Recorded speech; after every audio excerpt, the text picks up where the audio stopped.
Bonjour, je m'appelle Caroline Mécari et je suis candidate de la nouvelle Union populaire écologique et sociale dans la 7e circonscription de Paris. Dans la vie civile, ça fait 30 ans que je suis avocate, une avocate de combat pour les droits des étrangers. J'ai été l'avocate des sans-papiers de Saint-Bernard et je suis aussi très connue pour défendre l'égalité des droits pour les lesbiennes et pour les gays.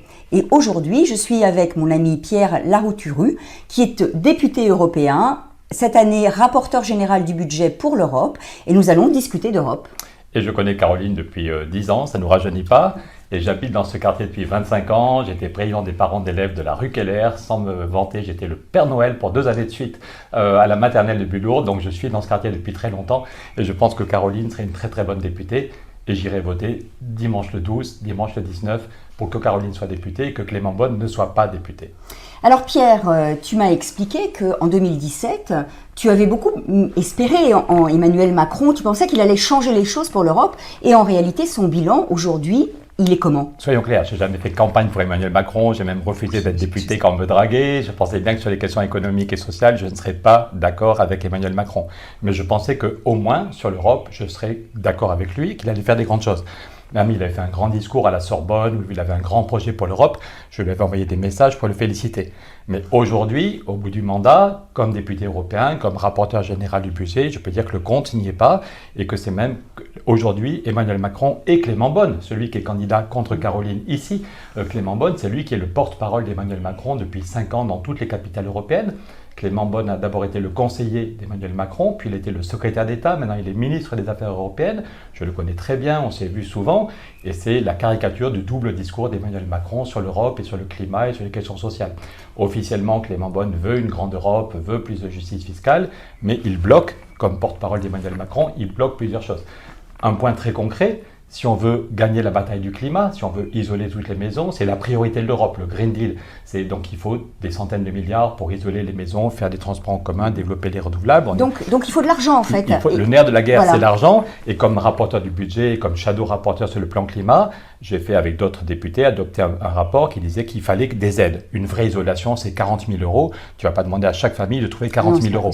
Donc si on veut, comme le demandait la Convention citoyenne pour le climat, si on veut rendre obligatoire l'isolation, il faut qu'il y ait des aides massives.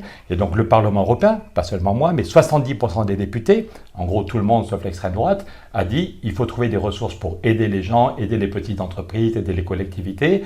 Et il y a, par exemple, la taxe carbone aux frontières, c'est bien, mais ce sera seulement 3 milliards. 3 milliards.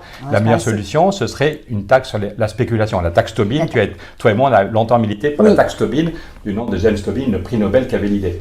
Donc je rappelle, la taxe Tobin, c'est tout petit, c'est 0,1%. 0,1%, alors que partout, même les SDF qui sont ici, partout, tout le monde paye 5,5% de TVA pour manger, tout le monde doit payer 5,5%, mais aujourd'hui sur les marchés financiers, c'est 0,0%. Donc le Parlement européen, il y a 2 ans, a fait un rapport pour dire il est temps, ça fait 20 ans qu'on en parle, tout est prêt, il est temps de créer une taxe sur la spéculation, et qui c'est qui bloque? C'est la France. D'accord, donc en fait, en résumé, la taxe Tobin impossible aujourd'hui en Europe, c'est essentiellement la France qui est opposée, et c'est donc un double discours qui est tenu à la fois par le président Macron et par le ministre candidat Beaune qui est contre moi, et que donc si on veut la bifurcation écologique telle que nous la voyons, il est impératif que l'on change de majorité et que je sois élu comme député. Tu seras une très bonne députée, et le fait que Clément Beaune ne soit pas député fait qu'il va devoir démissionner de son poste de ministre des Affaires européenles, et donc ça veut dire que dans toutes les capitales, dès le 20 juin, le message sera passé, attention, toute la France n'est pas d'accord avec Emmanuel Macron, la plupart des Français veulent plus de justice sociale, plus de justice fiscale. Donc c'est très très important, vous inquiétez pas pour Clément Beaune, Macron y retrouvera un job intéressant et bien payé, mais c'est très important, le mieux ce serait que la nouvelle Union populaire et la majorité à l'Assemblée. On va tout faire tous campagne et tous et toutes pour qu'on ait la majorité, qu'on puisse stopper la réforme des retraites que veut faire Macron, qu'on puisse créer l'allocation d'autonomie, qu'on puisse améliorer le salaire minimum. Donc aucun doute, même si vous avez un méchoui ce jour-là, un barbecue, si c'est la fête de votre belle-mère ou l'anniversaire de votre cousin, on va voter le 12 et le 19 juin. Tout le monde sait que cette circonscription peut effectivement, Caroline peut gagner, il n'y a aucun doute, mais ça peut se jouer à 3 voix ou 4 voix près. Donc s'il vous plaît, même si votre journée est bien remplie, vous trouvez 5 minutes où vous faites une procuration dimanche prochain, le 12 juin, le dimanche suivant, le 19, et on va reconstruire l'espoir avec Caroline.